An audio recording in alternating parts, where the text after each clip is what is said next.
ടീച്ചറിൻ്റെ സാക്ഷ്യം എന്താണ് നമ്മൾ കേട്ടത്? അവർക്ക് അടിവയറ്റിൽ ഗർഭപാത്രത്തിൽ ഒരു സിസ്റ്റ് വളരുകയാണ്. അപ്പം അതിൻ്റെ ബ്ലീഡിങ്ങും കാര്യങ്ങളും അവരനുഭവിക്കുന്ന മഹാസങ്കടങ്ങളെല്ലാം ടീച്ചർ അതിമനോഹരമായിട്ട് വിശദീകരിച്ചു. അതിനുശേഷം എന്താണ് ദൈവികമായ ഇടപെടലിൻ്റെ മുഹൂർത്തം എന്താണ്, അതിനുള്ള ഉടമ്പടി കണക്ഷൻ എന്താണ്? ശരിക്കും നമ്മൾ ഉടമ്പടി ചെയ്യുമ്പോൾ ആ ഉടമ്പടി വിധി പ്രകാരം ദൈവം നമ്മളെ സഹായിക്കുന്ന കുറേ പ്രാർത്ഥനാ രീതികളുണ്ട്. ഉടമ്പടി ചെയ്തതിന് ശേഷം ടീച്ചർ ആരാധന കൂടിക്കൊണ്ട് നിൽക്കുമ്പോൾ, നിങ്ങളെല്ലാവരും ആരാധന കൂടുമ്പോൾ അച്ഛൻ അൾത്താരയിൽ നിന്ന് എന്നാ പറഞ്ഞത്? അടിവയറ്റിൽ വേദനയുള്ളവർ അവിടെ കൈവച്ച് പ്രാർത്ഥിക്കുക. ശരീരഭാഗങ്ങളിൽ കൈവച്ച് പ്രാർത്ഥിക്കുന്നത് ഉടമ്പടിയുടെ രീതിയാണ്. ശരീരഭാഗങ്ങളിൽ കൈവച്ച് ശിരസ്സിൽ കൈവച്ച് പ്രാർത്ഥിക്കുന്നവർ ശരീരഭാഗങ്ങളിൽ കൈവച്ച് പ്രാർത്ഥിക്കും. എബ്രാഹാം തൻ്റെ മകൻ ഇസഹാക്കിനെ ജീവിത പങ്കാളിയെ അന്വേഷിച്ചുകൊണ്ട് ഏറ്റവും മുതിർന്ന ഭൃത്യനെ വിടുമ്പോൾ തുടയുടെ അടിയിൽ കൈവച്ച് ആണ് ഉടമ്പടി ചെയ്യിക്കുന്നത്. എന്നിട്ട് എബ്രാഹാം പറയും, ഞാൻ നിന്നെക്കൊണ്ട് ഉടമ്പടി ചെയ്യിക്കുന്ന 2 കാര്യം എന്താണ്? ഒന്ന്, ഈ നാട്ടിൽ നിന്ന് ദൈവത്തെ അറിയാത്തവരെ നീ എൻ്റെ കുടുംബത്തിലേക്ക് പങ്കാളിയായി കൊണ്ടുവരത്തില്ലെന്ന് നീ ഉടമ്പടി ചെയ്യണം. നിബന്ധനയാണത്. നമ്മൾ ഉടമ്പടി മരിയൻ ഉടമ്പടി ചെയ്യുമ്പോഴും അത് നമ്മൾ ഉടമ്പടി ചെയ്യുന്നുണ്ട്. എന്താണ്? ദൈവത്തിൽ നിരക്കാത്തതും വിശ്വാസത്തിന് വിരുദ്ധമായ പുസ്തകത്തിൻ്റെ 24-ാം അധ്യായം 2, 3 വാക്യങ്ങളാണ് ഇപ്പോഴും നമ്മൾ ഉടമ്പടി പ്രകാരം ധ്യാനിക്കുന്നത്. എന്താണ് എബ്രഹാം പറയണത്? ആകാശത്തിൻ്റെയും ഭൂമിയുടെയും ഉടയവനായ ദൈവനാമത്തിലാണ് ഞാനീ സത്യം ചെയ്യിക്കുന്നത് എന്നാണ് എബ്രഹാം പറയണത്. വെറുതെ ദൈവനാമത്തിൽ എന്നല്ല പറയണത്. ഉടമ്പടി ചെയ്യുമ്പോഴെപ്പോഴും ആകാശത്തിൻ്റെയും ഭൂമിയുടെയും, അതാണ് ഉൽപ്പത്തി 24:3. ആകാശം എന്ന് പറഞ്ഞാൽ എന്താണ്? സമയം. ഭൂമി എന്താണ്? സ്ഥലം. ദൈവത്തെ മനുഷ്യൻ ഓർക്കുമ്പോൾ സ്ഥലത്തിൻ്റെ മേലും സമയത്തിൻ്റെ മേലുമുള്ള ഉടയവനായിട്ടാണ് ഓർക്കുന്നത്. ഉടമ്പടി എപ്പോഴും അങ്ങനെയാണ് പോണത്. അതുകൊണ്ടാണ് കൊച്ചുരേശിയ സാക്ഷ്യം, നെന്മാറ സാക്ഷ്യം പറഞ്ഞപ്പോൾ 35 വയസ്സുള്ള മകനാ. 35 വയസ്സുള്ള മകൻ ഉടമ്പടി എടുത്ത 35 ദിവസത്തിനുള്ളിൽ അവൻ്റെ വിവാഹ തടസ്സം മാറുകയാണ്. സമയത്തിലാണ് ചുരുക്കം സംഭവിക്കുന്നത്. ഉടമ്പടി എടുത്തില്ല എന്നുണ്ടെങ്കിൽ 36, 37, 38 വയസ്സായിട്ട് നീണ്ടുപോകും. സമയച്ചുരുക്കം സംഭവിക്കും ഉടനെ. കാര്യം എന്താണ്? സമയം. ആകാശത്തിൻ്റെ മേലുണ്ട് ഉടയവൻ്റെ പേരിലാണ് നമ്മൾ ഉടമ്പടി എടുക്കുന്നത്. മരിയൻ ഉടമ്പടി അങ്ങനെയാണ്. സമയമായില്ല എന്ന് പറഞ്ഞു കഴിഞ്ഞാൽ, ഒരു വിഷയം നടക്കണമെങ്കിൽ സമയം ഒരു പ്രധാനപ്പെട്ട ഘടകമാണ്. അപ്പോഴും നമ്മുടെ ആവശ്യത്തിനൊന്നും വേണ്ട ആ സമയത്ത് ദൈവിക ഇടപെടലിൻ്റെ സമയമല്ല എന്നുണ്ടെങ്കിൽ സമയത്തെ അനുകൂലമാക്കി എടുക്കണം, ചുരുക്കിയെടുക്കണം. അതിനെന്താണ്? അവൻ പറയണത് പോലെ ചെയ്യണം. നമ്മുടെ എല്ലാ കാരുണ്യ പ്രവൃത്തികളും സമയച്ചുരുക്കത്തിന് വേണ്ടിയുള്ളതാണ്. കൃപാ അഭിഷേകത്തിന് വേണ്ടിയുള്ളതാണ്. ചുരുക്കി പറഞ്ഞാൽ ദൈവികമായ ഇടപെടലിനുള്ളതാണ്. അതുകൊണ്ടാണ് കാരുണ്യ പ്രവൃത്തികൾ, പ്രേക്ഷിത പ്രവർത്തനങ്ങൾ എല്ലാം കൃത്യമായി നടക്കുന്നുണ്ടോ എന്ന് കൗൺസിലിനെ വെച്ച് ഞങ്ങൾ നിങ്ങളുടെ ആധ്യാത്മിക സ്ഥിതി, ആത്മസ്ഥിതിയെ വിലയിരുത്തുന്നത്. അത് വളരെ ഗൗരവതരമായൊരു വിഷയമായതുകൊണ്ട് അത് ദൈവത്തോടുള്ള വിശ്വസ്തതയുടെ പ്രശ്നമാണ്. കാരണം എപ്പോഴും നമ്മൾ മനസ്സിലാക്കേണ്ടത് ഈ സ്ഥലത്തിൻ്റെ മേലും, ഇപ്പം നമ്മൾ പറഞ്ഞില്ലേ, ആകാശവും ഈ ഭൂതലവും താപകമല്ലോ കർത്താവേ. കർത്താവിൻ്റെതാണ്. സമയം കർത്താവിൻ്റെതാണ്, സ്ഥലവും കർത്താവിൻ്റെതാണ്. 89-ാം സങ്കീർത്തനമില്ലേ, 11-ാമത്തെ വാക്യം. ആകാശം കർത്താവിൻ്റെതാണ്, സമയം അതായത് കർത്താവിൻ്റെതാണ്, സ്ഥലവും ഭൂമിയും കർത്താവിൻ്റെതാണ്. ഈ സ്ഥലത്തിലും സമയത്തിലും ദൈവിക ഇടപെടൽ വിശ്വാസി അനുഭവിക്കുമ്പോഴാണ് നമ്മുടെ സമയങ്ങൾ ആനന്ദിക്കണത്. നമ്മുടെ സ്ഥലങ്ങളും ആനന്ദിക്കും. അതാണ് സങ്കീർത്തനം പറയുന്നത് 96:11. ആകാശം ആനന്ദിക്കട്ടെ എന്ന് പറയും. ആകാശം ആനന്ദിക്കട്ടെ പറഞ്ഞേ, ഭൂമി ആനന്ദിക്കട്ടെ. അപ്പോഴും സമയവും അതിൻ്റെ സ്ഥലങ്ങളും അതിൻ്റെ സാധ്യത എന്താണ്? ആനന്ദിക്കാനുള്ള സാധ്യതയുണ്ട്. ഓരോരോ സമയത്ത് ജോലി കിട്ടുമ്പോൾ ഇപ്പോൾ 12 വർഷങ്ങളായിട്ട് കാനഡ PR വേണ്ടി ശ്രമിക്കുകയും അത് കിട്ടിക്കഴിയുമ്പോൾ അവർക്കൊരു ആനന്ദമുണ്ടാകും. അവരുടെ സമയം സന്തോഷിക്കും, അവരുടെ ആകാശം ആനന്ദിക്കും, അവരുടെ ഭൂമി ആനന്ദിക്കും. ആകാശത്തിനും ഭൂമിക്കും ആനന്ദിക്കാനുള്ള വ്യത്യസ്തങ്ങളായ മേഖലകൾ പറയും. വനവൃക്ഷങ്ങൾ ആനന്ദിക്കട്ടെ, വയലേലകൾ ആനന്ദിക്കട്ടെ എന്ന് പറയും. എന്ന് വെച്ചാൽ ജീവിത ചുറ്റുപാടുകളെല്ലാം, നമ്മുടെ പ്രകൃതികളെല്ലാം എന്താണ്? ദൈവികമായ ഇടപെടൽ വരുമ്പോൾ ആനന്ദിക്കാനുള്ളതാണ്. ആനന്ദം ഒരു അനുഭവമായി നൽകണതും വാഗ്ദാനം നൽകണതും കർത്താവിൻ്റെ വചനത്തിൻ്റെ വാഗ്ദാനങ്ങൾ ഒന്നാണ്. കൈ അടിച്ച് കർത്താവാണ് സുരേലി വെച്ചാൽ ദൈവം രക്തം ഇല്ലാതെ, രക്തം പൊടിയാതെ ഓപ്പറേഷൻ ചെയ്യും. ആരാധനയും നടക്കുന്നത് അതാണ്. അവരെന്നാ പറഞ്ഞത്? കൈവച്ച് പ്രാർത്ഥിക്കുന്ന സമയത്ത് എന്തോ പറിച്ചെടുക്കണ പോലെ ഒരു ഡെലിവറി പെയിൻ എന്നാണ് അവർ പറഞ്ഞത്. പ്രസവവേദന പോലൊരു വേദന ഞാൻ അനുഭവിച്ചുവെന്ന്. എന്താ കാര്യം? അമ്മ മാതാവ് ഓപ്പറേറ്റ് ചെയ്യുകയാണ്. അവിടെ സിസ്റ്റ് ഗർഭാശയത്തിൽ നിന്ന് പറിച്ചു മാറ്റുകയാണ് സെക്കൻഡുകൾക്കുള്ളിൽ. ഒരു തുള്ളി രക്തം പൊടിയാതെ ഈ ഹോളിൽ ആരാധന സമയത്ത് ഓപ്പറേഷൻ നടക്കുകയാണ്. ശ്രുതിയുടെ ഹല്ലേലൂയ.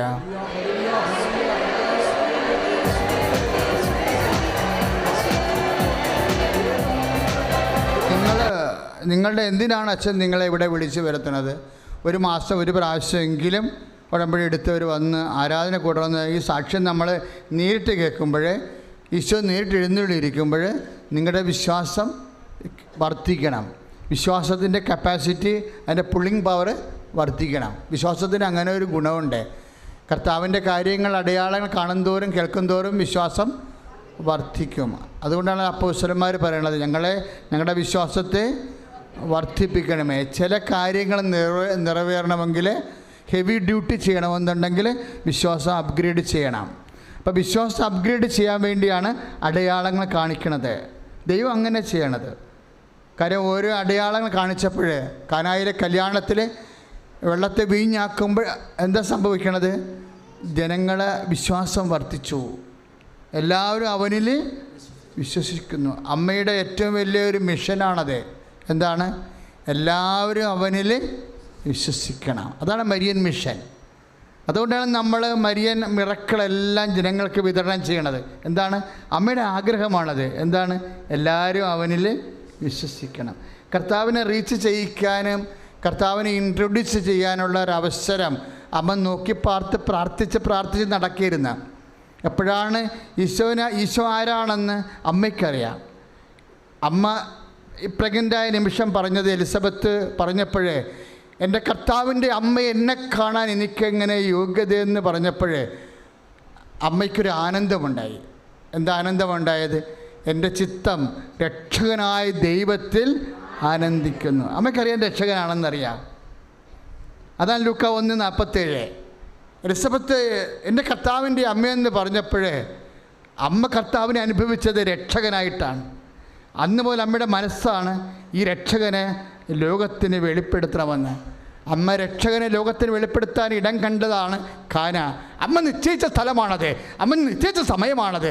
ആകാശ ഭൂമിയും ദൈവത്തിൻ്റെതാണെങ്കിലും അമ്മയ്ക്ക് ഒരു മധ്യസ്ഥ എന്ന നിലയിൽ ആ ദൈവ സ്വാധീനങ്ങളുടെ മേലെ സമയത്തെ സ്വാധീനിക്കാൻ, സമയത്തെ സ്ഥലത്തെ നിശ്ചയിക്കാൻ, നിൻ്റെ അനുഗ്രഹത്തിൻ്റെ സ്ഥലത്തെ, നിൻ്റെ അനുഗ്രഹത്തിൻ്റെ സമയത്തെ നിശ്ചയിക്കാൻ ഒരു മധ്യസ്ഥ എന്ന നിലയിൽ, ഒരു സഹമധ്യസ്ഥ എന്ന നിലയിൽ അമ്മയ്ക്ക് മധ്യസ്ഥ സ്വാധീനമുണ്ട് എന്ന് പറഞ്ഞുകൊണ്ടാണ് വിശുദ്ധ യോഹന്നാൻ സുവിശേഷം അടയാളങ്ങളുടെ പുസ്തകം ആരംഭിച്ചുകൊണ്ട് ആദ്യത്തെ അടയാളം ലോകസമക്ഷം യേശു രക്ഷകനാണെന്നുള്ള സൂചനയും സത്യവും വെളിപ്പെടുത്തുന്നത്. കൈ അടിച്ച് കർത്താവാണ് ചൊല്ലി.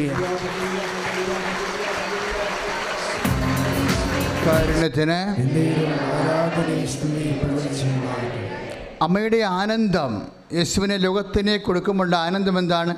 അമ്മ ആനന്ദിക്കണത് രക്ഷകനായ ദൈവത്തിലാണ്.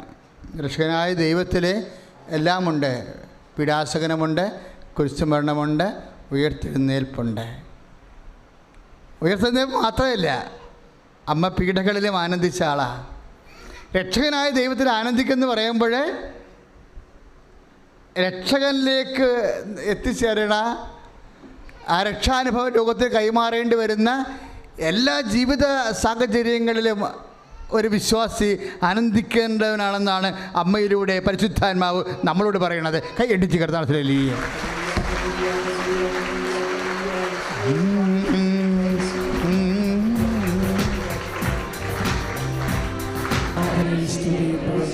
പരിശുദ്ധ പരമദിവ്യകാരുണ്യത്തിന്. അപ്പം ക്രിസ്തീയ ആനന്ദം എന്ന് പറയുന്നത് ഭൗതിക വസ്തുക്കളുടെ ആനുകൂല്യങ്ങളിൽ നിന്ന് മാത്രം ലഭിക്കുന്ന ഒരു തൊലിപ്പുറത്തെ ആനന്ദമല്ല.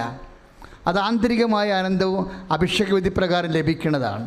ദൈവത്തെ നീ അന്വേഷിച്ച് കഴിയുമ്പോൾ ഏത് സാഹചര്യത്തിൽ, ഞാനിപ്പോഴും വിശ്വസിക്കുന്നുണ്ടത് അമ്മ പുൽത്തൊട്ടിയിലെ ഉണ്ണീശ്വരനെ പ്രസവിച്ച രാത്രി ആരോരുമില്ലാതെ നോക്കാനും തിരക്കാനും പറയാനും അന്വേഷിക്കാനും ഒരു ഗ്ലാസ് വെള്ളം എടുത്തു കൊടുക്കാൻ അംശപിതാവിന് സ്ഥലം അറിയാൻ പറ്റാത്ത ഒരു പാതിരയുണ്ട്.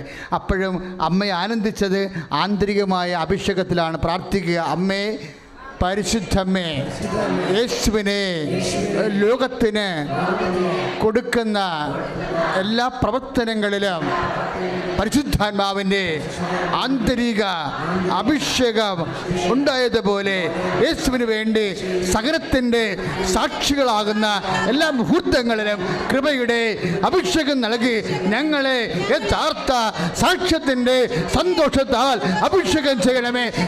ഹല്ലേലൂയ.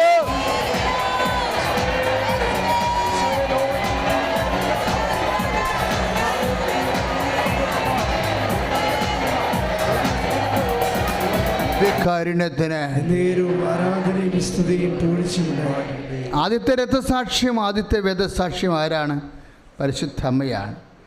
യേശുക്രിസ്തുവിന് വേണ്ടി വചനത്തെ മാംസമാക്കി ലോകത്തിന് കൈമാറുന്ന വലിയ രക്ഷാകര സംഭവം ആദ്യം വചനം സ്വീകരിച്ചതും വചനം വളർത്തി ഉദരത്തിലും ഹൃദയത്തിലും നിറച്ച് പക്വമാക്കി ലോകത്തിലേക്ക് കൈമാറിയതിൻ്റെ പിന്നിലെ അമ്മ അനുഭവിച്ച എല്ലാ സങ്കടങ്ങളും വേദസാക്ഷികളുടെയും രക്തസാക്ഷികളുടെയും സന്തോഷമാണ്. പ്രാർത്ഥിക്കുക, അമ്മേ, പരിശുദ്ധ അമ്മേ, യേശുവിനെ ലോകത്തിന് കൊടുക്കാനുള്ള ആദ്യത്തെ രക്തസാക്ഷിയുടെയും ആദ്യത്തെ വേദസാക്ഷിയുടെയും സന്തോഷം അനുഭവിച്ച അതേ ആത്മാവിനാൽ ഞങ്ങളെ അഭിഷേകം ചെയ്യണമേ. ഈ കാലഘട്ടത്തിലെ ജീവിതത്തിൻ്റെ വ്യത്യസ്തമായ കാലാവസ്ഥകളിലെ വിശ്വാസത്തിലെ ഇടറാതെ ദൈവസ്നേഹത്തോടെ സുവിശേഷത്തിൻ്റെ സാക്ഷികളാകാൻ അഭിഷേകത്തിൻ്റെ ആനന്ദത്താൽ ഞങ്ങൾ നിറക്കണമേ.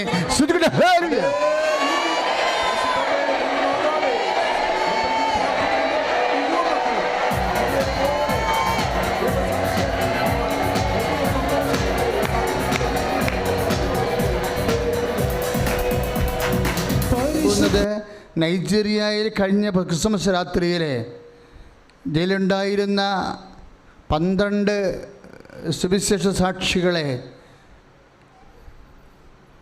തീവ്രവാദികൾ ശിരച്ഛേദം ചെയ്ത് കഴിഞ്ഞു.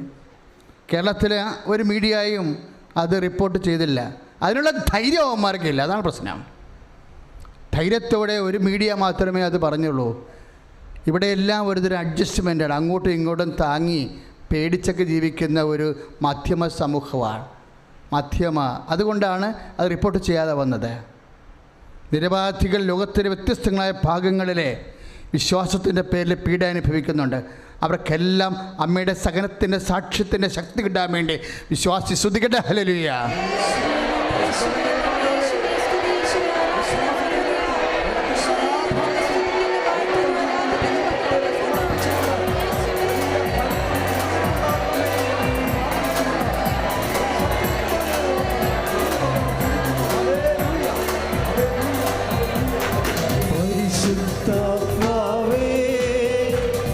ദിവ്യകാരുണ്യത്തിന്. സാക്ഷികളുടെ സന്തോഷമാണ് അതിൻ്റെ ആദ്യത്തെ ആനന്ദം ആത്മാവ് നിറച്ചത് അമ്മയുടെ ആത്മാവിലാണെന്ന് നമ്മൾ കണ്ടു. നമ്മളും അത്രയും സാക്ഷികളുടെ സന്തോഷം. നിങ്ങൾ ദൈവത്തിൻ്റെ കാര്യങ്ങൾ അന്വേഷിക്കുമ്പോഴേ നമ്മൾ ഉടമ്പടിയിൽ ഒത്തിരിയേറെ അപേക്ഷകൾ വെച്ചിട്ടുണ്ട് അല്ലേ? ജോലി, വീട്, വിവാഹം, സ്ഥലമെല്ലാം. നിങ്ങൾ അതിനേക്കാണ് നിങ്ങൾ ശ്രദ്ധിക്കണത്. അതിലല്ല ശ്രദ്ധിക്കേണ്ടത്. അത് കർത്താവിൻ്റെ കാര്യമാണ്, നമ്മുടെ കാര്യമല്ല. നീ ദൈവത്തെ സ്നേഹിക്കുന്നുണ്ടെങ്കിൽ നിനക്ക് മനസ്സിലാകും എൻ്റെ കാര്യമെല്ലാം എൻ്റെ കർത്താവിൻ്റെ കാര്യമാണെന്ന്. നിൻ്റെ കാര്യവും എൻ്റെ കാര്യവും എല്ലാം കർത്താവിൻ്റെ കാര്യമായതുകൊണ്ടാണല്ലോ നമ്മൾ നിത്യത വരെ ജീവിക്കാൻ വേണ്ടി അവൻ കുറിച്ചെടുക്കേണ്ടി വന്നപ്പോൾ കുറിച്ച് വരെ എടുക്കാൻ അവൻ തയ്യാറായത്. ശ്രുതികട ഹല്ലേലൂയ.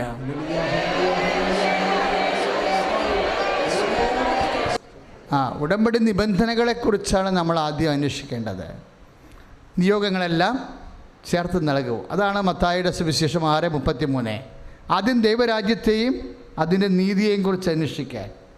ആദ്യം ദൈവത്തെക്കുറിച്ചും ദൈവത്തിൻ്റെ വചനമനുസരിച്ച് ജീവിതം ക്രമീകരിക്കുന്നതിനെക്കുറിച്ചും ദൈവരാജ്യത്തെക്കുറിച്ച് അന്വേഷിക്കുക. ദൈവഭരണം വരട്ടെ. ദൈവഭരണം വരുമ്പോൾ ചേർത്ത് നൽകും. ദൈവഭരണം എന്താണ്? ബസലിയ തൗതൗതോൻ. The kingdom of God is within you. എങ്ങനെയാണ് kingdom of God? Where God reigns. എവിടെയാണ് ദൈവം ഭരണം നടക്കുന്നത്? എവിടെയാണ് ദൈവത്തിൻ്റെ വചനങ്ങൾ, കൽപ്പനകൾ പാലിക്കപ്പെട്ടുകൊണ്ട് ദൈവമഹത്വം നടക്കുന്നത്?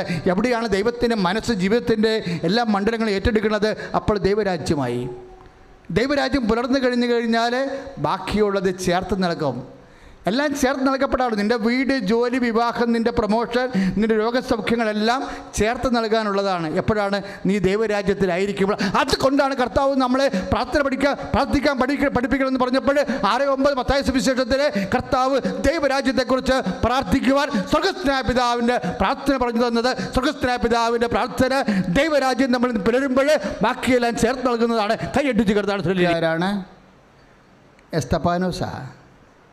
നമ്മൾ 26-ാം തീയതി എസ്തപ്പാനോസിൻ്റെ തിരുനാളാണ് ആഘോഷിച്ചത്. ആദ്യത്തെ രക്തസാക്ഷി. ആ മുഹൂർത്തത്തെ ബൈബിൾ അതിമനോഹരമായിട്ട് അവതരിപ്പിക്കും. എന്താണ്? എസ്തപ്പാന് ചുറ്റും എല്ലാ ശത്രുക്കളും ഒരുമിച്ച് ആക്രമിക്കാൻ വേണ്ടി, അവൻ്റെ തലയെറിഞ്ഞ് പൊട്ടിക്കാൻ വേണ്ടി കല്ലുകൾ പെറുക്കി എറിയാൻ തുടങ്ങുമ്പോഴേ ബൈബിള് കല്ലുകളെയല്ല നോക്കണത്, എസ്തപ്പാൻ്റെ മുഖത്തേക്കാണ് നോക്കണത്.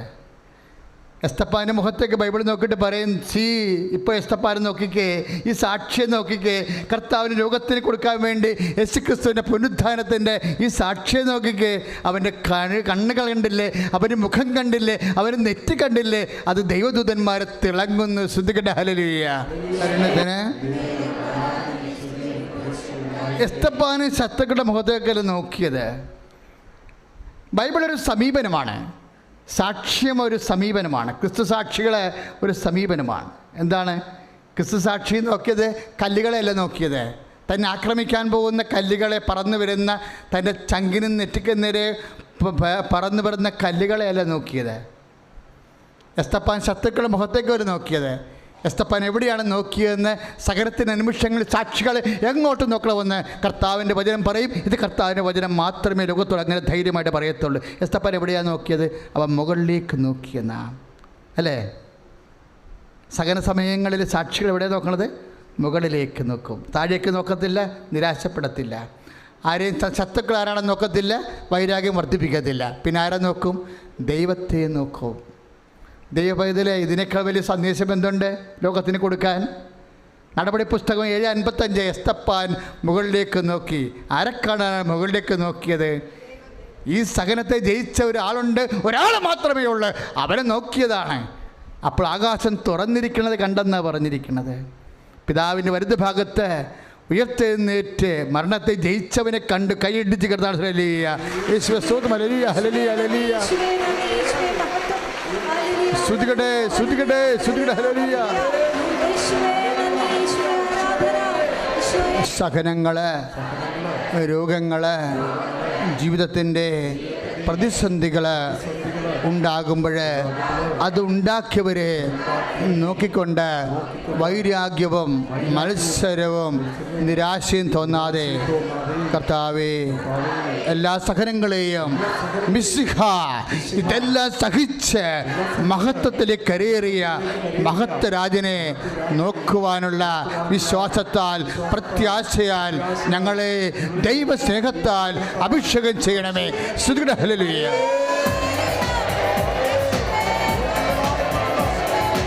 പരമദിവ്യകാരുണ്യത്തിന് പിതാവിൻ്റെ വലത് ഭാഗത്ത് ഈ ആരെയാണ് സ്റ്റീഫൻ കണ്ടത്? ഉയർത്തെഴുന്നേറ്റ ഈശോനെ. എന്നാ വലത് ഭാഗത്ത് കാണാൻ കാര്യം? കർത്താവിൻ്റെ വചനം പറഞ്ഞ എന്താണെന്നറിയാവോ? രോഗമായാലും പീഡയായാലും സങ്കടമായാലും ശത്രുതയായാലും എല്ലാം ജയിച്ചവനാണ് കർത്താവ്. അവൻ പിതാവിൻ്റെ വലത് ഭാഗത്താണ് ഇരിക്കുന്നത്. ആ വലത് ഭാഗത്ത് ഇരിക്കുന്നവൻ കർത്താവിൻ്റെ വചനത്തിലൂടെ നമ്മളോട് നേരത്തെ സംസാരിച്ചവരുണ്ട്. എന്താ സംസാരിച്ചത്? ഞാൻ നിൻ്റെ ശത്രുക്കളെ എൻ്റെ വലത് ഭാഗത്ത് നിൻ്റെ കാൽച്ചുവട്ടിലാക്കുന്നത് വരെ നീ എൻ്റെ വലത് ഭാഗത്ത് ഉപവിഷ്ടനാകുക. സങ്കീർത്തനം 110:1 അത് പറഞ്ഞ് ഞാൻ നിൻ്റെ ശത്രുക്കളെ നിൻ്റെ കാൽച്ചുവട്ടിൽ ആക്കുന്നത് വരെ നീ എൻ്റെ വലത് ഭാഗത്ത് ഉപവിഷ്ടനാവുക. അപ്പം പിതാവിന് വലത് ഭാഗത്ത് കർത്താവ് ഉപവിഷ്ടനായിരിക്കണം. എന്തിനാ? നമ്മുടെ ശത്രുക്കളെ നമ്മുടെ കാൽപാദം കൊണ്ടുവരാനാണ്. അത് ക്യാൻസർ ആയാലും അത് കടമായാലും നിന്റെ ശത്രുക്കളെ നിന്റെ ദൈവം മരിച്ചുയർന്നേറ്റവൻ നിന്റെ പാദത്തിൽ കൊണ്ടുവരും. കാര്യം അവൻ മരിച്ചുയർന്നേറ്റ് പിതാവിന്റെ ദിവ്യകാരുണ്യത്തിന്. എസ്തപ്പാനോസിന് ഒരു ശത്രു ഉണ്ടായിരുന്നു. അയാളെ കാൽച്ചു വെട്ടി കൊണ്ടുവന്നായിരുന്നു ആ ഒറ്റ നോട്ടം കൊണ്ടേ. എസ്തപ്പാൻ്റെ ശത്രു ആരായിരുന്നു? സാവൂൾ. ആ ഒറ്റ നോട്ടം കൊണ്ട് അയാളെ ശത്രുവിനെ കാൽച്ചു വെട്ടി കൊണ്ടുവന്നു. അയാൾ ആരാക്കി മാറ്റി? പൗലോസ്. കൈയടിച്ച് കർത്താവ് ഹല്ലേലൂയ. ഹല്ലേലൂയ. ഹല്ലേലൂയ.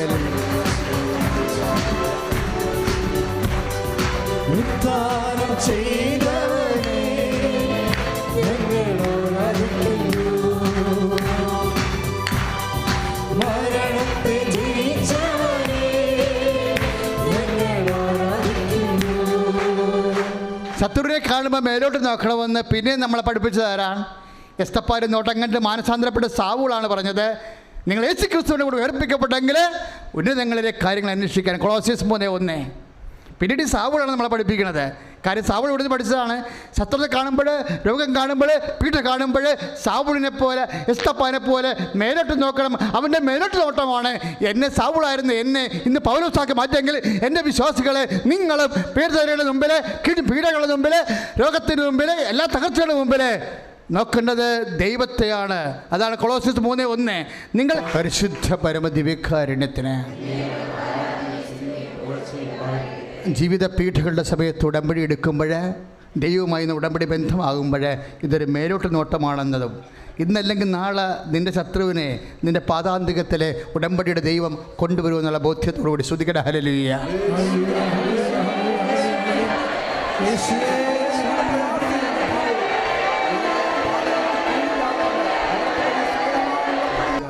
കൈവപ്പ് പ്രാർത്ഥന സമയമാണ്. ഉദരരോഗികൾ വീണ്ടും ഉദരത്തിൽ തന്നെ കൈവെക്കുക. എന്നെ ശ്രമിക്കുന്ന മക്കൾ എല്ലാ രാജ്യങ്ങളിലും ഇരുന്നു കൊണ്ട് ഈ ശുശ്രൂഷയിലെ ലൈവായി പങ്കെടുത്തുകൊണ്ട് ഈ ആരാധന കൂടുന്നവരും, ഈ ആരാധന ഈ മാസം ജനുവരി മാസം അവസാനം വരെ കൂടുന്ന എല്ലാവരും അവരാരാധന കൂടുന്ന സമയത്ത് കൈവച്ച് അവിടെ ഉദരഭാഗങ്ങളിലും ശരീരത്തിൽ എവിടെയെല്ലാം വേദനയും രോഗവും ഉണ്ട് അവിടെയെല്ലാം ഇന്ന് നമ്മൾ സാക്ഷ്യം കെട്ടതുപോലെ രക്തം പൊടിയാതെ ഓപ്പറേറ്റ് ചെയ്യാൻ പരിശുദ്ധ അമ്മ ഈശോയുടെ തിരുസന്നിധി നിനക്ക് വേണ്ടി മധ്യസ്ഥം വഹിക്കുന്ന ദൈവിക രോഗസൗഖ്യത്തിൻ്റെ സമയമാണ്. പിസ്തുല രോഗികൾ, PCOD രോഗികൾ, ഫിഷർ രോഗികൾ, ഗർഭാശയ സിസ്റ്റുള്ളവർ, മൂത്രാശയത്തിൽ കല്ലുള്ളവർ, കിഡ്നി രോഗികളെയൊക്കെ കൈവച്ച് ഇപ്പോൾ അച്ഛനോട് ചേർന്ന് പ്രാർത്ഥിക്കുക. കർത്താവേ, പരിശുദ്ധമ്മയുടെ മധ്യസ്ഥതയിൽ എൻ്റെ രോഗാതുരമായ സ്ഥലത്ത് നിൻ്റെ നാമത്തിൽ ഞാൻ കൈവെക്കുന്ന ഈശോ എൻ്റെ പാവപ്പെട്ട കൈകളെ നിന്റെ തിരുമുറിവാർന്ന ആണിപ്പഴുതാർന്ന അത്ഭുതകരങ്ങളായി രൂപാന്തരപ്പെടുത്തണമേ. യേശുവിൻ്റെ നാമത്തിൽ ഈ നിമിഷം അമ്മയുടെ മധ്യസ്ഥതയിൽ ഞാൻ സൗഖ്യം പ്രാപിക്കട്ടെ. Hallelujah. Lord Jesus, pour out your spirit. I command you, in the name of Jesus Christ, to be healed.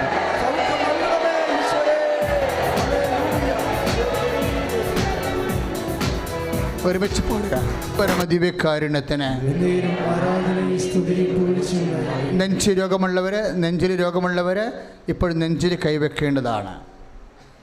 അതായത് ഹൃദയരോഗം, ഹൃദയത്തിൻ്റെ ബ്ലോക്കുള്ളവർ, ഹൃദയത്തിൻ്റെ ഞരമ്പുകളെ ശോഷിക്കുന്നവർ. ഇന്ന് ഒത്തിരി സാക്ഷ്യം നമ്മൾ കേട്ടു. ഉടമ്പടി എടുത്തവർ മറ്റുള്ളവർക്ക് വേണ്ടി പ്രാർത്ഥിച്ചത്. നിനക്ക് നെഞ്ചുവേദന ഇല്ലെങ്കിലും നിൻ്റെ ബന്ധുക്കൾക്കോ സ്വന്തപ്പെട്ടവർക്കോ ശത്രുക്കൾക്കോ ഉണ്ടെങ്കിലും യേശുനാമത്തിൽ ഇപ്പോൾ അവരുടെ പേരിൽ അവരുടെ സൗഖ്യത്തിനായി നിൻ്റെ നെഞ്ചിൽ നിനക്ക് യേശുനാമത്തിൽ കൈവെക്കാവുന്നതാണ് അമ്മയുടെ മധ്യസ്ഥതയിൽ. കരളിന് അസുഖമുള്ളവർ, ഫാറ്റി ലിവറുകാർ, ബിൽഡ്രൂബിൻ കൂടുതലുള്ളവരൊക്കെ എല്ലാം നെഞ്ചിൻ്റെ പൂട്ടിന് കൈവെക്കുക. ഫാറ്റി ലിവറുകാരൻ നെഞ്ചിൻ്റെ പൂട്ടിന് കൈവെക്കുക. ശ്വാസകോശ രോഗികൾ നെഞ്ച് പൊതിഞ്ഞ് കൈവെക്കുക. ആസ്മ രോഗികൾ, വലിവ് രോഗികൾ, ശ്വാസം മുട്ടുള്ളവർ, ആവശ്യമായ ഓക്സിജൻ പതിര ശ്വാസകോശങ്ങൾ അബ്സോർബ് ചെയ്യാത്തവർ, ശ്വാസ തടസ്സമുള്ളവർ അതിശക്തമായ യേശുനാമത്തിൽ സ്തുതിക്കട്ടെ. Hallelujah.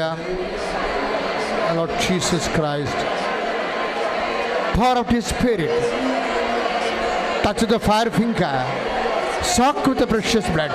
I command you, in the name of Jesus Christ, to be healed.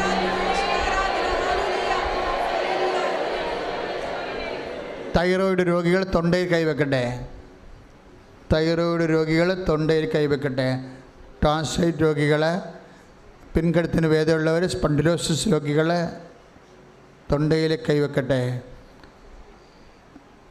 ശിരസ് രോഗമുള്ളവർ, ശിരസിൻ്റെ രോഗങ്ങൾ, ഈണ്ടി ആയിട്ടുള്ള മുഴുവൻ രോഗങ്ങളും, തലച്ചോറിൻ്റെ രോഗങ്ങളും, തലച്ചോറിൻ്റെ സൂക്ഷ്മ ഞരമ്പുകളിലെ ബ്ലോക്കുകളും, രക്തോട്ടമില്ലാത്തവരുമൊക്കെ ഇന്ന് മൊത്തം കരിഞ്ഞ് നിക്കോട്ടിനെ അടിച്ച് കരിഞ്ഞുപോയി ഞരമ്പുകൾക്ക് ഉടമ്പടി തൈലം തേച്ചപ്പോൾ ഉണർന്ന് പ്രവർത്തിച്ചതായിട്ട് രോഗി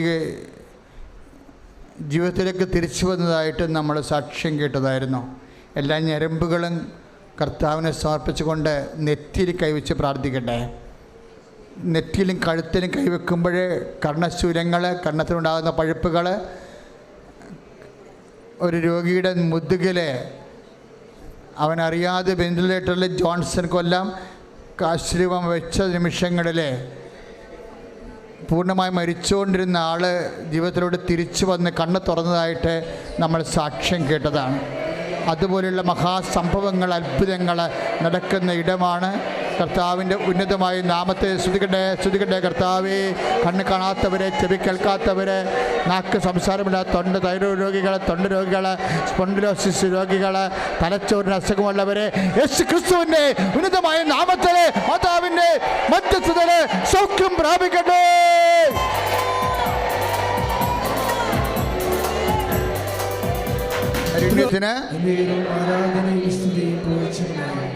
മക്കളില്ലാത്തൊരു വീണ്ടും അടിവയറ്റിൽ കൈവെക്കട്ടെ.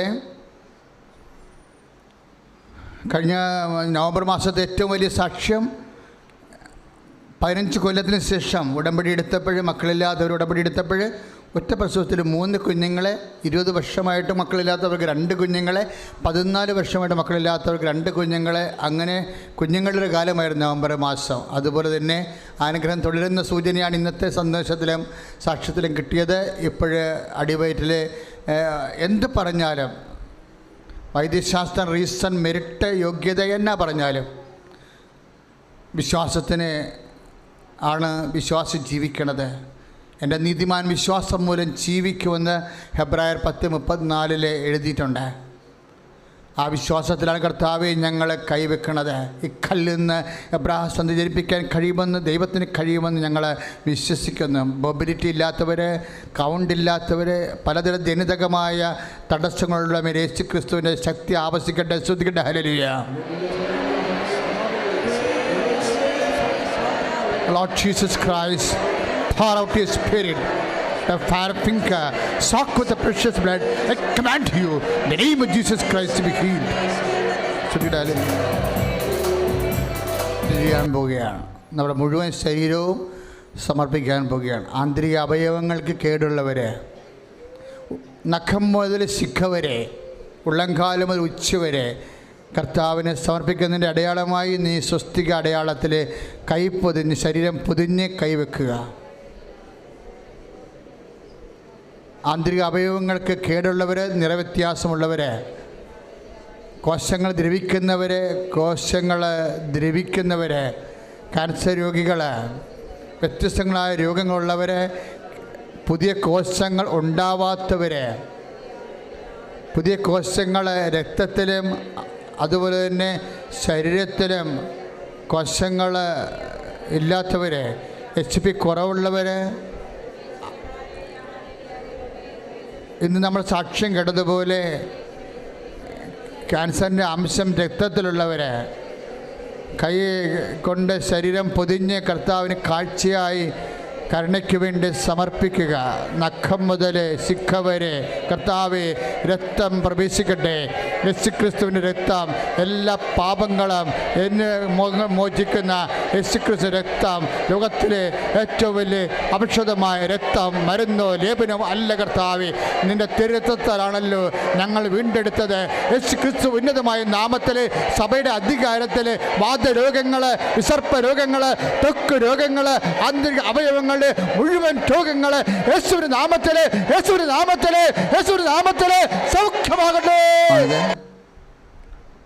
ബ്ലെസ്സിങ്സ്, ഫിസിക്കൽ ഫേവേഴ്സ്, ജീവിത ആനുകൂല്യങ്ങൾ, ദൈവ അനുഗ്രഹങ്ങൾ, വീടില്ലാത്തവർ, ജോലിയില്ലാത്തവർ, സ്ഥലമില്ലാത്തവർ, സാമ്പത്തിക പരാധീനതകളിൽ വിഷമിക്കുന്നവർ, ബാങ്ക് ജപ്തി നടപടിക്ക് വേണ്ടി അസൈൻ ചെയ്തിരിക്കുന്നവർ, വിവാഹ തടസ്സമുള്ളവർ, വിവാഹത്തിന് പണമില്ലാത്തവർ, ജോലി ഇല്ല, വീടില്ല, വിവാഹമില്ല, ഒന്നുമില്ലാണ്ട് വല്ലാതെ വേദനിക്കുന്നവർ, പലതരത്തിലും പരാജയങ്ങൾ അനുഭവിക്കുന്നവരുണ്ട്.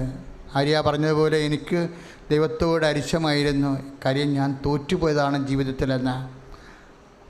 അങ്ങനെ തോറ്റുപോയ മക്കളെ ജയിപ്പിക്കാൻ തന്നെയാണ് ഒടുവിലാണ് ഞാൻ ഉണർന്നത്. കാലാപറക്കുന്നവരെ പോലെ, കാലാപറക്കുന്ന കൂട്ടത്തിൽ ഞാൻ പിറകിലായിപ്പോയി, എൻ്റെ കർത്താവിൻ്റെ മുന്നിലെത്തിച്ചു എന്ന് നമ്മുടെ ഹോസേയായാലും ഒക്കെ വായിക്കും. അപ്പോഴേ അതുപോലെ തന്നെ കർത്താവ് നിന്നെ മുന്നിലെത്തിക്കും എന്ന് നീ ഉടമ്പടിയിലൂടെ ദൈവത്തോട് നിൻ്റെ ജീവിതത്തെ സമർപ്പിച്ചുകൊണ്ട് പ്രാർത്ഥിക്കുന്ന ആരാധനയുടെ നിമിഷങ്ങളാണ്.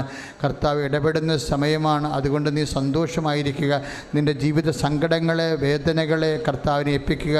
ജോലിയില്ലാത്തവർ പ്രാർത്ഥിക്കട്ടെ. അതുപോലെ തന്നെ ഓരോ ടെസ്റ്റുകൾ, ഇൻ്റർവ്യൂ, യോഗ്യതാ പരീക്ഷ, നൈപുണ്യ പരീക്ഷ, അങ്ങനെയെല്ലാം എഴുതിക്കൊണ്ടിരിക്കുന്നവർ, എഴുതാൻ പോണവർ, എഴുതി കഴിഞ്ഞവർ, റിസൾട്ട് പ്രതീക്ഷിക്കുന്നവരെല്ലാം ഇപ്പോഴും പരിശുദ്ധ അമ്മ വഴി നിൻ്റെ സങ്കടങ്ങൾ കർത്താവിന് തിരുസന്നിധിയെ സമർപ്പിക്കട്ടെ. വീടില്ലാത്തവർ, വീട് കടമായിപ്പോയവർ, ഒറ്റയ്ക്ക് പാട്ടത്തിനൊക്കെ താമസിക്കുന്നവർ, കർത്താവ് ഇനി വീട്ടിൽ നിന്ന് ഇറങ്ങേണ്ടി വരണവർ, പുതിയ വാടക വീട് ഇനി പകുതി കൊടുക്കാൻ പണമില്ലാത്തവർ, വഴി ആധാരമായി പോയ അനാഥപ്പരായി പോയല്ല കർത്താവ് ഞാനെന്ന് വിചാരിച്ചുകൊണ്ട് സങ്കടപ്പെടുന്നവരുടെ അമ്മേ, പരിശുദ്ധ അമ്മേ, മാതാവിൻ്റെ വലിയ മധ്യസ്ഥം ഉണ്ടാകട്ടെ. യേശുവിൻ്റെ നാമത്തിൽ എല്ലാ മക്കൾക്കും സന്തോഷത്തിൻ്റെ സത്വാർത്ത അവർക്ക് ലഭിക്കുവാൻ യേശു ഇടപെടട്ടെ. ഈശോയുടെ സത്വക്കട്ടെ. യേശുവേ സ്തോത്രം. Hallelujah, hallelujah, hallelujah, hallelujah. അവസാനമായി ഡേറ്റിട്ട് പ്രാർത്ഥിക്കുക. കൃപാസനത്തിലെ ഏറ്റവും വലിയ പ്രാർത്ഥനയാണ് അമ്മയുടെ സാന്നിധ്യാനത്തിലും അമ്മയുടെ മധ്യസ്ഥയിൽ ഈശോയുടെ സന്നിധാന ആരാധന നിമിഷങ്ങളിൽ സമയമായില്ല എന്ന് പറയുമ്പോഴേ കാനായിലെ ഒരു സിറ്റുവേഷനാണ് ഇവിടെയുള്ളത്. ഈശോ ജീവനോടെ എഴുന്നള്ളി വിശുദ്ധ കുർബാനയിൽ വസിക്കുന്നു, അമ്മ അരികെ നിൽക്കുന്നു, അമ്മ മധ്യസ്ഥം വായിക്കുന്നു. സമയമാകാത്ത സമയത്തെ ആക്കിയെടുക്കാനുള്ള മധ്യസ്ഥത്തിൻ്റെ വിശ്വാസത്തിൻ്റെ അടിസ്ഥാനത്തിൽ ഡേറ്റ് ഇടുക. ഡേറ്റും സമയം കുറിക്കുക. എത്രയോ ഡേറ്റും സമയം കുറിച്ച സാക്ഷ്യങ്ങൾ നമ്മൾ ഇന്ന് കേട്ടതാണ്. നിൻ്റെ ജീവിതത്തിന് എന്നെ ശ്രമിക്കുന്ന വ്യത്യസ്തങ്ങളായ രാജ്യങ്ങളിൽ, നാടുകളിൽ, ഇന്ത്യയിലെ വ്യത്യസ്തങ്ങളായ ഭാഗങ്ങളിൽ ഈ സമയത്ത് ലൈവായി ശുശ്രൂഷ കൂടുന്നവർ മൊബൈലിൽ അവിടെ ഡേറ്റ് ഇടുക. ഡേറ്റ് ഇട്ട് പ്രാർത്ഥിക്കുക. സ്ഥലം വയ്ക്കാനുള്ള ഡേറ്റ്, സ്ഥലം വാങ്ങാനുള്ള ഡേറ്റ്, വീട് വെക്കാനുള്ള ഡേറ്റ്, പരീക്ഷാ ഡേറ്റ്, ഇൻ്റർവ്യൂ ഡേറ്റ്, യാത്ര ഡേറ്റ്, വിദേശത്തേക്ക് പോകാനുള്ള ഡേറ്റ്, തിരിച്ച് വരാനുള്ള ഡേറ്റ്, കേസ് വിചാരണയുടെ ഡേറ്റ്, അങ്ങനെ എന്തെല്ലാം പ്രധാനപ്പെട്ട ഡേറ്റുകൾ നിനക്കുണ്ട് അതെല്ലാം ഇപ്പോഴും പരിശുദ്ധ അമ്മ വഴി ഈശോയ്ക്ക് സമർപ്പിച്ചുകൊണ്ട് പ്രാർത്ഥിക്കുക. കർത്താവായ ദൈവമേ, ആകാശത്തിൻ്റെയും ഭൂമിയുടെയും സമയത്തിൻ്റെയും സ്ഥലത്തിൻ്റെയും സൃഷ്ടികർത്താവേ, ഞങ്ങളുടെ ജീവിതത്തിൻ്റെ അനുഗ്രഹത്തിൻ്റെ സ്ഥലവും അനുഗ്രഹത്തിൻ്റെ സമയവും പരിശുദ്ധമ്മയുടെ മധ്യസ്ഥത്താൽ നിശ്ചയിക്കുവാൻ വേണ്ടി എല്ലാ സമയത്തെയും ഡേറ്റിനെയും അങ്ങയുടെ തിരുസന്നിധിയിൽ സമർപ്പിക്കുന്നു. കർത്താവേ, ഇപ്പോൾ ഇടപെടണമേ. സമയത്തിൻ്റെ സങ്കടങ്ങൾ, സമയത്തിൻ്റെ ബാധ്യതകൾ, എല്ലാ തടസ്സങ്ങൾ യേശുക്രിസ്തു നാമത്തിൽ നീങ്ങിപ്പോകട്ടെ. ശ്രുതികട്ടെ. ഹല്ലേലൂയ.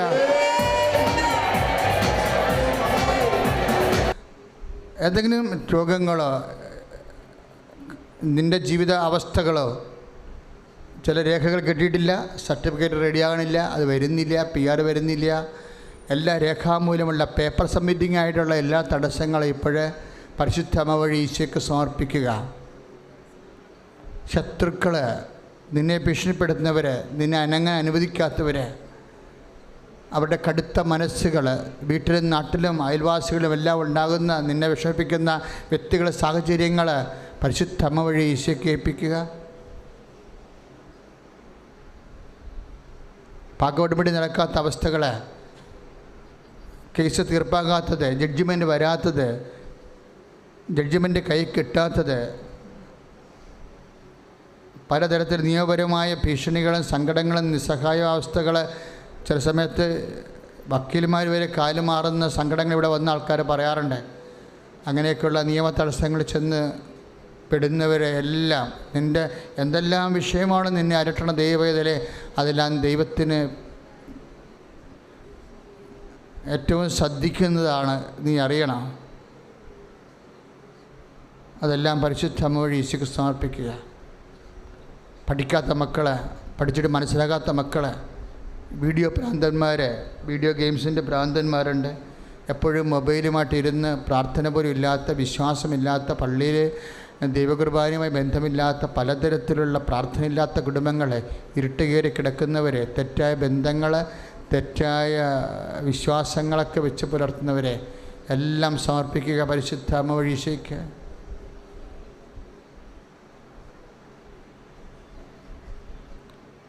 നിറച്ച വസ്തുക്കൾ കയ്യിലെടുക്കുക.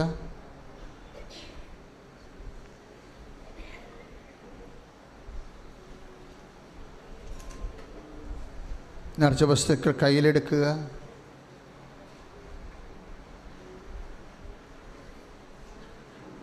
അപ്പോഴും ശ്രദ്ധിക്കേണ്ടതാണ്, പുതിയ കാലത്ത് ഇന്ന് ദൈവം തന്ന ഒരു വർഷം ഇന്ന് സമാപിക്കുകയാണ്. അതുകൊണ്ട് ഈ ആശീർവാദത്തിന് വളരെ ഗൗരവതരമായ വിലയുള്ളതാണ്. ഒരു വർഷം മുഴുവൻ ദൈവം തന്ന അനുഗ്രഹങ്ങൾക്ക് നന്ദി പറയുക. സമാപന ആശീർവാദം മുമ്പ് ഈ ആശീർവാദം ശിരസ്സേറ്റ് മേടിക്കുമ്പോൾ നിൻ്റെ സമയത്തെ കർത്താവ് അനുഗ്രഹിക്കുകയാണ് പരിശുദ്ധ അമ്മയുടെ മധ്യസ്ഥയിലെന്ന് ഓർക്കണം.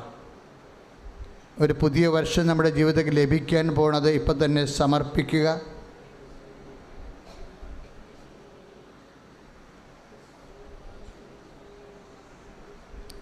ഉടമ്പടി 1ഉം 2ഉം പുതുക്കുന്നതിന് തടസ്സമില്ല. പ്രേക്ഷിത പ്രവർത്തനത്തിൻ്റെ കാർഡ് ഉണ്ടെങ്കിൽ പുതുക്കി കിട്ടാം. പക്ഷേ മൂന്നാമത് പുതുക്കുന്നതിന് സ്വീകാര്യമായ സാക്ഷ്യം എഴുതി നൽകേണ്ടതാണ്. എഴുതി നൽകുന്ന സാക്ഷ്യം കൃപാസനത്തിൻ്റെ സീലും ഒപ്പും വാങ്ങിച്ച് നിങ്ങളുടെ ഉടമ്പടി പൗച്ചിൽ തന്നെ സൂക്ഷിക്കേണ്ടതാണ്. എന്നാൽ മാത്രമേ 4ാം സാക്ഷ്യം പറയാൻ അനുവദിക്കത്തുള്ളൂ. 4ാം സാക്ഷ്യം ഉടമ്പടി ക്ലാസ്സിലാണ് പറയേണ്ടത്. 10 1000 പേരുണ്ടാവും. ബുധനാഴ്ച മുതൽ ഞായറാഴ്ച വരെ സാക്ഷ്യം പറയാം. 4ാമത് പുതുക്കണവർക്ക് സാക്ഷ്യം പറയാം. ഉടമ്പടി ബുക്ക്, സമ്പൂർണ്ണ സമാഹാരം, സാധ്യതാ പഠനങ്ങൾ, 4ാമത് പുതുക്കുന്നവർക്ക് പത്രം എടുക്കുന്നതിന് പകരം പുസ്തകം വാങ്ങിച്ചാൽ മതി. പത്രത്തിന് തരുന്ന അതേ കാർഡുകൾ പുസ്തകം വാങ്ങിച്ചാലും നിങ്ങൾക്ക് തരുന്നതായിരിക്കും. അപ്പോൾ നിങ്ങൾക്കത് അല്ലാത്തവർ 4ാം ഉടമ്പടി എത്താത്തവർ കൗണ്ടറിലും ചോദിച്ചാൽ പുസ്തകം തരും.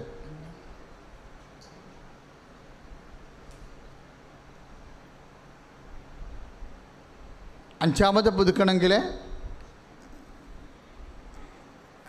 ഉടമ്പടി ഫീച്ചേഴ്സുള്ള തനി ഉടമ്പടി സാക്ഷ്യങ്ങൾ തന്നെ മെയിൻ അൾത്താറയിൽ ലൈവായിട്ട് പറയേണ്ടതാണ്. അത്രയും ക്വാളിറ്റി ഉണ്ടാകണം.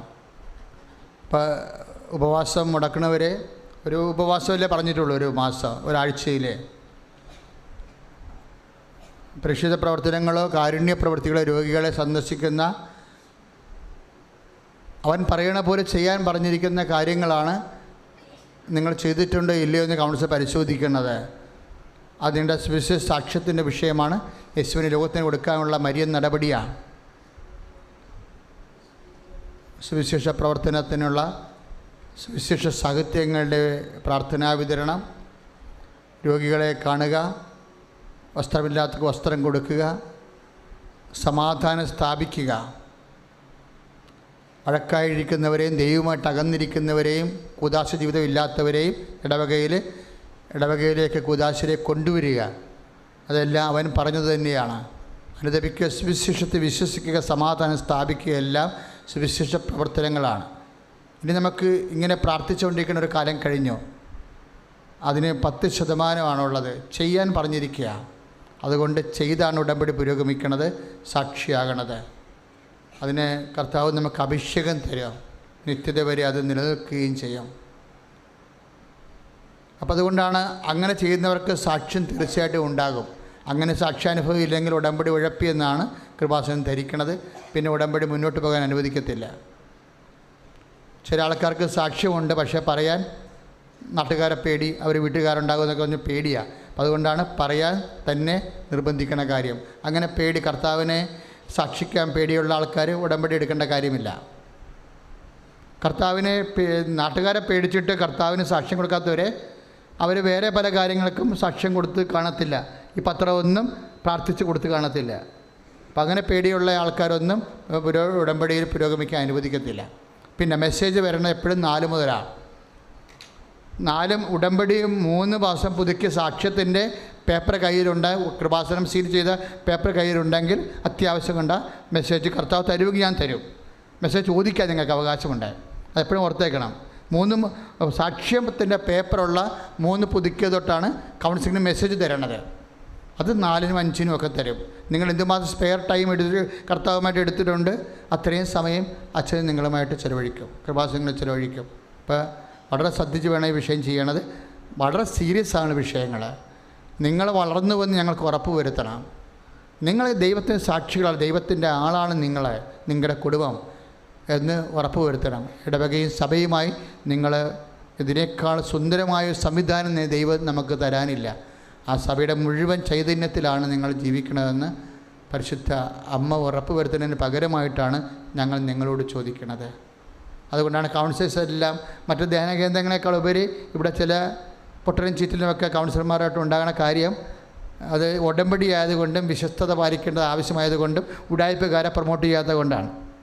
ഒരു കോംപ്രമൈസും ഇല്ല ആ കാര്യത്തിൽ. മറ്റുള്ള സ്ഥലങ്ങളിലുള്ള പോലുള്ള ശാന്തതയും സൗമ്യതയും ഒന്നും കൗണ്ടറിലില്ല. അതിൻ്റെ കാരണം ഇതാണ്. ഉടമ്പടി ഉഴപ്പിക്കാണും, അല്ലെങ്കിൽ പ്രാർത്ഥനയ്ക്ക് ഒരു മാസം വരേണ്ടതിന് പകരം വരാതെ വല്ല നാത്തിനെയും വിട്ട് പത്രം എടുപ്പിച്ച് പത്രത്തിൽ ചീട്ട് കാണിച്ച് കാണും. അങ്ങനെയൊക്കെ പ്രശ്നങ്ങളുണ്ട്. പിന്നെ ഉള്ളതാണ് ചിലപ്പോൾ കോൺസ്റ്റിറ്റ്യൂട്ടീവായിട്ട് തുടരെ ചിലപ്പോൾ വരാൻ പറ്റത്തില്ല. അതുകൊണ്ടാണ് അച്ഛൻ പറഞ്ഞത് 3 കാർഡുകളെ ഏതെങ്കിലും മാസത്തെ, ഇനിയിപ്പോൾ അത് കഴിഞ്ഞു, ഇന്നത്തെ കൊണ്ട് കഴിഞ്ഞു, അടുത്ത മാസം മുതൽ പുതിയ മാസമല്ലേ, ആ പുതിയ മാസത്തെ കാർഡുകളാണ് കാണിക്കേണ്ടത്. പിന്നെ അത് അന്തിമ തീരുമാനം കൗൺസിൽ എടുക്കുന്നത്. നിങ്ങൾ മര്യാദയ്ക്ക് ഇത് കൊണ്ടുപോകുന്നിട്ടുള്ള ആളാണെന്നുണ്ടെങ്കിൽ തീർച്ചയായിട്ടും അവർ നിങ്ങളോട് സഹതാപവും സ്നേഹമൊക്കെ കാണിക്കും. പക്ഷേ നിങ്ങൾ ഉടമ്പടി ബ്രേക്ക് ചെയ്താൽ ഞങ്ങൾക്കൊന്നും ചെയ്യാനില്ല. അത് പാപമൊന്നുമല്ല, പക്ഷേ ദൈവത്തോട് കാണിക്കുന്ന അവിശ്വസ്തതയാണ്. അതുകൊണ്ട് കുമ്പസാരിക്കൊന്നും വേണ്ട പോയി. പക്ഷേ നിങ്ങൾ മനസ്താപൂർവ്വം ചെല്ലണം. ഒരു പ്രാർത്ഥന മുടങ്ങിയാൽ മനസ്താപൂർവ്വം ചെല്ലണം. കാര്യം നമ്മൾ ദൈവത്തോട് പരിശുദ്ധ അമ്മ വഴി ദൈവത്തോടല്ലേ ചെയ്തിരിക്കണം, ഈശ്വരനോട് ചെയ്ത ഉടമ്പടിയല്ലേ. അപ്പോൾ അത് നമുക്കൊരു മുടങ്ങ് വരുമ്പോൾ അതെല്ലാം നന്മ തന്നെയേ ഉള്ളത്, എല്ലാം മുഴുവൻ നന്മയല്ലേ. ആ ദൈവം അങ്ങനെ ഒരു അവസരം തന്നിരുമ്പോൾ അതിൻ്റെ തലഭാവം കാണിക്കുകയൊക്കെ ചെയ്യുമ്പോൾ ഒരു മനസ്താപൂർവ്വം ചൊല്ലിയിട്ട് വീണ്ടും കണ്ടിന്യൂ ചെയ്യേണ്ടതാണ്. അപ്പോൾ സന്തോഷമായിരിക്കുക, ദൈവത്തോട് നന്ദി പറയുക. പിന്നെ വയനാടുകാർ കുറേ പേര് വാട്സപ്പിൽ സങ്കടപ്പെട്ട് പറഞ്ഞു കഴിഞ്ഞാൽ ഇന്നലെയും പറഞ്ഞു, ഞങ്ങൾ കർഷകരാണ്, ഞങ്ങൾക്കിവിടെ വന്ന് ഉടമ്പടി പുതുക്കാൻ വേണ്ടി മാത്രം ഒരു ദിവസം വരാൻ പറ്റത്തില്ല ചാ എന്ന് പറഞ്ഞു. അപ്പോൾ ഞങ്ങളത് മാറ്റുകയാണ്.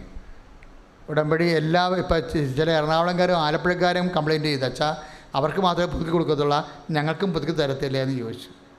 അപ്പോൾ അത് അല്ലെങ്കിൽ ഞങ്ങൾ അതിനുവേണ്ടി വേറൊരു ദിവസം വരണ്ടേ, ഒരു ദിവസം പോകത്തില്ലേ. അപ്പം അതുകൊണ്ട് പുതിയ കൊല്ലം ഇന്ന് മുതൽ എല്ലാവർക്കും ഏത് ജില്ലക്കാർക്കും പുതുക്കാം. പ്രാർത്ഥന കഴിയുമ്പോൾ 4 മണിക്കേ തുടങ്ങത്തുള്ളൂ. 4 മണിക്ക് ക്ലാസ് ഉണ്ട്. ഇതിൻ്റെ മെയിൻ ഉടമ്പടി ഏത് ജില്ലക്കാർക്കും പ്രാർത്ഥനാ ദിവസം തന്നെ എടുക്കാൻ പറ്റും. ശ്രദ്ധിക്കുക, പ്രാർത്ഥിക്കാൻ വന്ന ദിവസം തന്നെ, അതായത് ആരാധനയ്ക്ക് വന്ന ദിവസം തന്നെ നിങ്ങൾക്ക് എടുക്കാത്തവർക്ക് ഉടമ്പടി എടുക്കുകയും ചെയ്യാം, പുതുക്കാത്തവർക്ക് പുതുക്കുകയും ചെയ്യാം. അതിന് ജില്ല ഒന്നുമില്ല, ഏത് ജില്ലക്കാർക്കും എടുക്കാം. അകത്തും പുറത്തും ഉള്ളവർക്കെല്ലാം എടുക്കാം. ആൾക്കാരുടെ എല്ലാ ബുദ്ധിമുട്ടുകളും കേട്ട് മനസ്സിലാക്കിയാണ് പുതിയ കൊല്ലം കൃപയുടെ ഒരു വർഷം നമ്മൾ തുടങ്ങാൻ പോണത്. ഇന്ന് മുതൽ അത് ആരംഭിക്കുകയാണ്. 4 മണിക്കാണ് ക്ലാസ്. പക്ഷേ ക്ലാസ് ആണ് മെയിൻ സംഭവം. ക്ലാസ് കഴിയാതെ ഫോം തരത്തില്ല. കാര്യം നിങ്ങൾ അവിടെ ഇവിടെയൊക്കെ പോയി, ഇപ്പോൾ ഇന്ന് കാശുരൂപം കിട്ടും, അറിയാമല്ലോ. 4:30 മണിക്കാണ് കാശുരൂപത്തിൻ്റെ കൗണ്ടർ തുറക്കുന്നത്. ഇവിടുത്തെ രോഗികളൊന്ന് പ്രാർത്ഥിച്ച് ഒതുക്കാതെ അവരെ ബുദ്ധിമുട്ടിക്കാൻ പറ്റത്തില്ലല്ലോ. രോഗികൾക്ക് എപ്പോഴും പ്രാർത്ഥന ഉണ്ട്, അതിന് ഉടമ്പടി എടുക്കേണ്ട കാര്യമില്ല. ക്യാൻസർ രോഗികൾ, കരൾ രോഗി, കിഡ്നി രോഗികൾ, മെയിൻ രോഗികളെല്ലാം 70 ചീട്ട് വരെ കൊടുക്കും. അപ്പം അത് കൗണ്ടറിൽ നിന്ന് കിട്ടും. അവരെ ഒന്ന് ആശ്വസിപ്പിച്ച് കഴിഞ്ഞ് പ്രാർത്ഥിച്ച് കഴിഞ്ഞിട്ടായിരിക്കും. കാശുരൂപം നഷ്ടപ്പെട്ടവരുണ്ട്, കാശുരൂപം അപ്പോൾ ഡാമേജ് കാശുരൂപം ഉണ്ടെങ്കിൽ അച്ഛൻ്റെ അടുത്ത് ചീട്ടെടുക്കണ്ട, ചീട്ടെടുക്കാതെ തന്നെ ഡാമേജ് കാശുരൂപം കൊണ്ട് നിന്നാൽ മതി. അതിനുവേണ്ടി കൗണ്ടറിൽ പോയി ബുദ്ധിമുട്ടുണ്ട്. ഡാമേജ് കാശുരൂപം കയ്യിലുണ്ടായാൽ മതി. അത് വാങ്ങിച്ചിട്ട് പുതിയ ഉടമ്പടി കാശുരൂപം തരും. അത് പണത്തിനല്ല കൊടുക്കുന്നത്, അറിയാമല്ലോ. കാര്യം നമുക്കതിൻ്റെ അകത്ത് വില പറയാൻ പറ്റത്തില്ല, അത്രയും അമൂല്യമാണ് ഉടമ്പടി കാശുരൂപം. ഇപ്പോൾ ഒരു സാക്ഷ്യം കേട്ടില്ലേ, വെൻറ്റിലേറ്ററിൽ മരിച്ചു കിടന്ന ഡെഡ് ബോഡിയുടെ താഴെ കൊണ്ടുപോയാണ് ഈ ഉടമ്പടി കാശുരൂപം വെക്കുന്നത്. അപ്പോൾ ഞാൻ നിങ്ങളോട് പറയും, I will come with you എന്ന് പറയുന്നതിൻ്റെ അടയാളമാണ്, ദൈവസാന്നിധ്യത്തിൻ്റെ അടയാളമാണെന്ന് പറയുമ്പോൾ നമുക്ക് അനുഭവം കൊണ്ട് അമ്മ തെളിയിച്ച് തരികയാണ്. അതുകൊണ്ട് ഒരു കാരണവശാലും നിങ്ങൾ ഉടമ്പടി കാശുരൂപം കൈമാറരുത്. പിന്നെ മക്കൾക്കൊക്കെ കൊടുത്തിട്ടുള്ളവരുണ്ട്, അവർക്കാണ് വേറെ ഉടമ്പടി കാശുരൂപം വേറെ തരണത്. 2 കളറാണ് തരണത്. ഡാമേജ് കാശുരൂപം തന്നാൽ കറക്റ്റ് നിങ്ങൾ തന്ന കാശുരൂപം തന്നെ തരും. പക്ഷേ നിങ്ങളുടെ മക്കൾക്ക് കൊടുത്തു, അല്ലെങ്കിൽ ഭർത്താവിന് കൊടുത്ത് ദുബൈയിലേക്ക് വിട്ടെന്നൊക്കെ പറഞ്ഞാൽ അതാണ് ഇങ്ങനെ കളഞ്ഞു പോയെന്ന് പറഞ്ഞ കാര്യം. അതാണേ. അപ്പോൾ അവർ കള്ളത്തരം പറഞ്ഞ് മേടിക്കരുത്, അത് വിളിക്കാൻ തക്കണ പണ്ടാകും. നഷ്ടപ്പെട്ടിട്ടുണ്ടെങ്കിൽ തീർച്ചയായിട്ടും ഞങ്ങൾ അത് എഴുതി കൊടുക്കണം. അവിടെ യേശുനാമത്തിൽ നഷ്ടപ്പെട്ടതാണെന്ന് കർത്താവിൻ്റെ നാമത്തിൽ വെള്ള പേപ്പർ എഴുതി ഒപ്പിട്ട് കൊടുക്കണം. ഭയങ്കര സീരിയസ്. എന്നാൽ നിങ്ങൾക്ക് കൂപ്പൺ തരത്തുള്ളൂ, അല്ലാതെ നഷ്ടപ്പെട്ടെന്ന് പറഞ്ഞ് കൈ നീട്ടിയാൽ കിട്ടത്തില്ല. നിങ്ങൾ വെള്ള പേപ്പർ എടുത്തിട്ട് എഴുതി കൊടുക്കണം, എൻ്റെ കാശുരൂപ ഇന്ന കാര്യത്തിൽ ഞാൻ കൊടുത്തു വിട്ടിരിക്കുകയാണ്, എൻ്റെ കാശുരൂപ ഇല്ല, ഉടമ്പടി കാശുരൂപ തിരിച്ചു തരണം എന്ന് പറഞ്ഞ് അപേക്ഷ എഴുതണം. ഈ പറഞ്ഞ കാര്യം ദൈവനാമത്തിൽ സത്യമാണെന്ന് കൂടി താഴെ എഴുതി വെക്കണം. കള്ളത്തരം പറഞ്ഞ് മേടിക്കാതിരിക്കാനാണ്. അപ്പം അങ്ങനെ കുറച്ച് അസുഖമുള്ളത്. പക്ഷേ ഉടമ്പടി പേപ്പർ കാണിക്കണം. അത് ഇപ്പോൾ പുതുക്കത്തിലുള്ളതാണെന്ന് നോക്കണം. പണ്ടെങ്ങാട്ട് ഉടമ്പടി ചെയ്തിട്ട് ഇന്ന് കാശുരൂപ മേടിക്കാൻ വന്ന ഓഫീസിൽ നിന്ന് കിട്ടത്തില്ല. എല്ലാം സ്ട്രിക്റ്റാണ്. കാര്യം ഉടമ്പടിയല്ലേ ഇത്. അത് കാരണം ആരും ഒരു പണിയും നടക്കത്തില്ല. അപ്പം നിങ്ങളുടെ പേപ്പർ ചോദിക്കും അവർ. അതുമേലുള്ള എല്ലാ പ്രവർത്തനങ്ങളെല്ലാം നിങ്ങളുടെ ഒപ്പും കാര്യങ്ങളെല്ലാം ഡേറ്റ് എല്ലാം നോക്കും. അപ്പോൾ അവരെന്നിട്ട് അത് നോക്കിയിട്ട് നിങ്ങൾക്ക് കൂപ്പണും തരും. അപ്പോൾ നിങ്ങളിവിടെ വന്ന് ലൈൻ ചെയ്യണം. ആദ്യം ഒറിജിനൽ കൊടുക്കും, ആദ്യം ഡാമേജ് കൊടുത്തതിന് മാറ്റിയിട്ട് പിന്നെ. അപ്പം നിങ്ങൾ തിരുത്തി വെക്കരുത്. ആദ്യം രോഗികൾ അച്ഛൻ പ്രാർത്ഥിക്കും, അത് കഴിയുമ്പോൾ ഡാമേജ് കാശുരൂപം പ്രാർത്ഥിക്കും, കാശുരൂപ ഒറിജിനൽ കൊടുക്കും. അതിനുശേഷം കാശ് നഷ്ടപ്പെട്ടവർക്ക് അതെല്ലാം കൊടുക്കണമെല്ലാം ഒറിജിനലാണ് കേട്ടോ. അതിൻ്റെ അതൊരു വ്യത്യാസം. പ്രാർത്ഥനയെല്ലാം വെഞ്ചരിപ്പെല്ലാം ഒരേ പവറാണ്. പിന്നെ കളർ വ്യത്യാസം ഉണ്ടെന്ന് മാത്രമേ ഉള്ളൂ. അത് നിങ്ങൾ കാര്യം ഒരേ കളറിലുള്ള ഉടമ്പടി ഇപ്പോൾ ആ കാശ് വീണ്ടും നിങ്ങൾക്ക് കിട്ടിക്കഴിഞ്ഞാൽ 2 പോലെ 2 എണ്ണം ഉണ്ടാകത്തില്ല ഒരേ വീട്ടിൽ ഒരേ തരത്തിലുള്ള, അങ്ങനെ ഉണ്ടാകാൻ പാടില്ല. അതുകൊണ്ടാണ് വ്യത്യാസം വരുത്തുന്നത്. വേറെ പ്രശ്നമൊന്നുമില്ല. അത് കഴിഞ്ഞതിന് ശേഷം 5 പുതുക്കിയവരെ കാണും. അതിനെ പുതുക്കിയതിന് ശേഷം 4 പുതുക്കിയവരെ കാണും. അതിനുശേഷം 3 പുതുക്കിയവരെ കാണും. അങ്ങനെയാണ് ഇവിടെ കാണുന്നത്. അപ്പോൾ മണി 9 ആവും. നേരത്തെ ദിവസം ഉയർത്തിപ്പിടിക്കുക. വിശ്വാസപ്രമാണം ചെല്ല്. Lord Jesus Christ, pour out His Spirit, a fire finger, soak with the precious blood, and with the authority of the Catholic Church, the power of Jesus Christ, with the benefits of the Holy Priesthood, I bless you. എൻ്റെ കർത്താവിൻ്റെ ഉന്നതമായ നാമത്തിൽ സഭയുടെ അധികാരത്തിൽ കുരിശിൻ്റെ അടയാളത്തിൽ ദൈവശക്തിയായി ഞാൻ മക്കളെ ഈ നേർച്ച വസ്തുക്കളെ ഈശ്വരനാമത്തെ ആശീർവദിക്കുന്നു.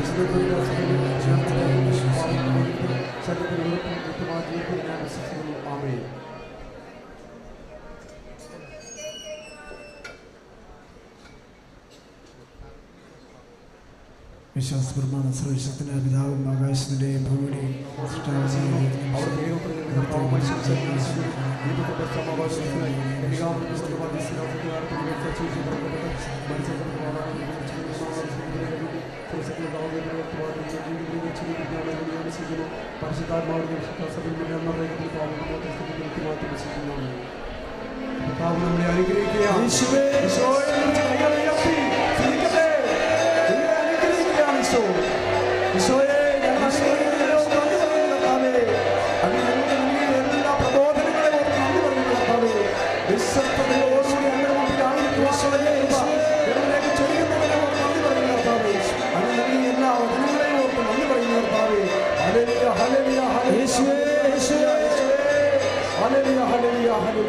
നമ്മളെ അനുഗ്രഹിക്കുക. പരിശുദ്ധ പരമമാ ദിവ്യകാരുണ്യമേ, എന്നും അങ്ങേക്ക് ആരാധന.